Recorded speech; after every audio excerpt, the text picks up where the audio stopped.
Avec 4 minutes durables, vivons éco-citoyens. Éco-citoyennes, éco-citoyens, bonjour. Aujourd'hui, nous allons aborder la notion de développement durable et plus particulièrement celle des origines et des racines du développement durable. Déjà, sachez que je suis Lenga Audrey, consultante juridique et par ailleurs project manager du programme Éco-citoyen d'Afrique. Alors, vous vous posez sans doute la question de savoir d'où provient le développement durable. Sachez tout simplement que le développement durable a été conceptualisé dès les années 1980 et a été l'objet de plusieurs recherches. Seulement, ce n'est qu'en 1987 qu'il a été défini pour la première fois dans le rapport Brundtland commandé par la Commission mondiale pour l'environnement et le développement. D'après ce rapport, le développement durable est ce type de développement qui prend en compte les besoins des générations actuelles sans compromettre la capacité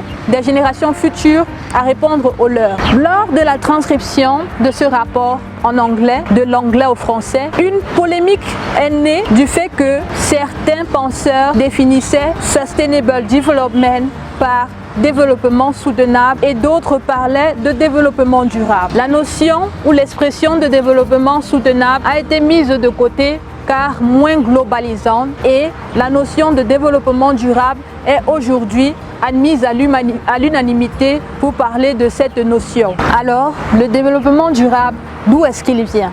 Dès le 19e siècle, grâce aux projets scientifiques et techniques, les hommes ont pu accéder à de nombreuses innovations, tant dans le domaine médical que dans le domaine industriel. Seulement, ces évolutions ne se sont pas faites sans mettre à mal l'environnement, car c'est dans l'environnement que les ressources étaient prélevées. Nous nous sommes rendus compte que les économies, du fait qu'elles soient capitalistes, utilisaient les ressources sans toutefois penser aux générations futures. Des penseurs comme Ignasi Starks, par exemple, ont affirmé que les ressources étant naturelles, elles sont disponibles et elles n'ont pas vocation à se raréfier. Or, si l'on se fie au rapport du Club de Rome, publié en 1972, on se rend compte que les ressources naturelles sont limitées et leur utilisation abusive a vocation à entraîner leur raréfaction. À côté de cela,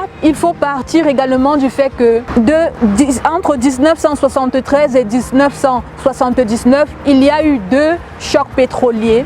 À côté de ces chocs pétroliers, on a eu d'autres catastrophes naturelles.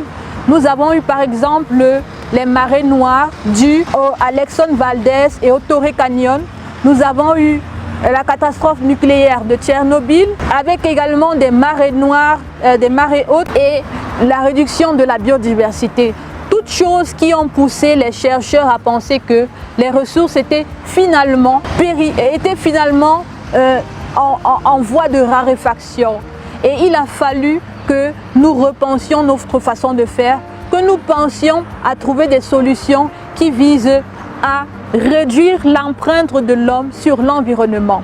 C'est ainsi que le concept de développement durable a émergé. À côté de cela, il faut également noter que d'un point de vue étatique, de nombreux efforts ont été faits pour aller dans ce sens. Nous avons par exemple la conférence le sommet de la Terre de Rio de 1992, nous avons le protocole de Kyoto dont le but était de réduire les émissions de gaz à effet de serre dans de nombreux pays. Nous avons plus récemment l'accord de Paris de 2015 qui allait également dans ce sens. Mais précédemment à cela, il faut noter que les Nations Unies, dans leur rôle de protecteurs du monde, ont pensé à mettre sur pied des stratégies dans le sens de promouvoir un développement qui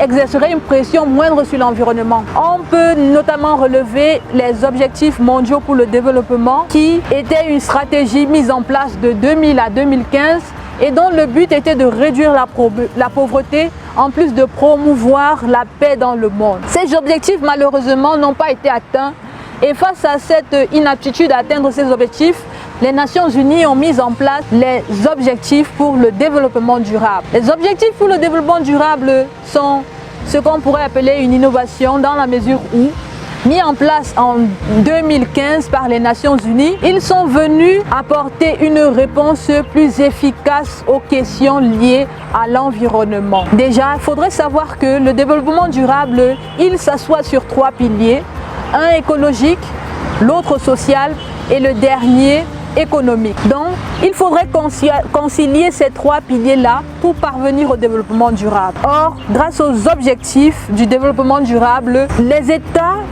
des Nations Unies sont parvenus à réunir ces 3 piliers-là. De façon concrète, nous pouvons dire que les objectifs du développement durable s'assiedent sur les 5 P. Les 5 P qui sont planète, prospérité, partenariat, paix et peuple. Ces différentes composantes sont celles suivant lesquelles les ODD sont développées.